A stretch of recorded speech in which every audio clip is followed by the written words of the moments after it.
Yo, what's up everyone? Bagaimana keadaannya hari ini? Semoga dalam keadaan sehat selalu. Sebelumnya perkenalkan aku Satria Wahyu Wijaya Kusuma, salah satu mahasiswa dari program studi bimbingan konseling Fakultas Ilmu Pendidikan dan Psikologi Universitas Negeri Yogyakarta. Pada kesempatan kali ini, saya akan membawakan podcast mengenai kebiasaan menunda. Di antara kalian ini, pernah nggak sih berada di suatu fase di mana kalian itu terus menunda-nunda tugas yang harus dikerjakan? Bahkan menunda tugas sampai mendekati batas akhir pengumpulan tugas. Jika dibiarkan begitu saja, tentu ini akan menjadi kebiasaan yang buruk dan akhirnya merugikan diri kita sendiri. Nah, kenapa sih kebiasaan menunda itu bisa terjadi? Nah, menurut penelitian Joseph Ferrari PhD, seorang profesor dari DePaul University Chicago, mengungkapkan bahwa kecenderungan dalam menunda untuk melakukan sesuatu hal hingga mereka merasakan tidak nyaman saat menit-menit terakhir deadline disebut prokrastinasi. Oke, untuk selanjutnya kita beralih ke penyebab sering menunda tugas. Seseorang yang memiliki sifat malas akan selalu mencari-cari alasan untuk menunda pekerjaan atau tugas mereka. Misalnya dengan melakukan hal-hal yang bahkan tidak ada hubungannya dengan tugas mereka.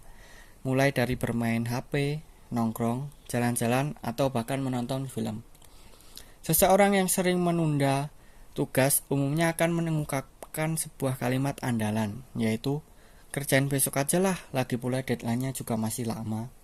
Namun pada keesokan harinya, mereka akan mengungkapkan kalimat tersebut kembali, hingga pada akhirnya mereka mulai mengerjakan tugas di menit yang akhir-akhir. Menunda tugas bisa memiliki dampak negatif yang signifikan. Ini dapat menimbulkan tingkat stres, mengurangi kualitas pekerjaan, dan bahkan memicu kehilangan kesempatan atau tenggat waktu yang penting. Terlebih lagi, kebiasaan menunda juga dapat mempengaruhi reputasi dan kepercayaan orang lain terhadap kita. Nah, untuk mengatasi agar kita tidak menunda tugas, aku punya beberapa cara buat kalian. Kebetulan aku juga sering gunain cara ini ketika aku lagi merasa malas dan terbukti efektif loh. Pertama yang perlu kalian lakukan adalah dengan kesadaran dan disiplin diri. Mulailah dengan membuat jadwal yang realistis dan prioritas yang jelas untuk pekerjaan kalian. Contohnya dengan memecah tugas besar menjadi bagian-bagian yang lebih kecil dan lebih gampang kita kerjakan.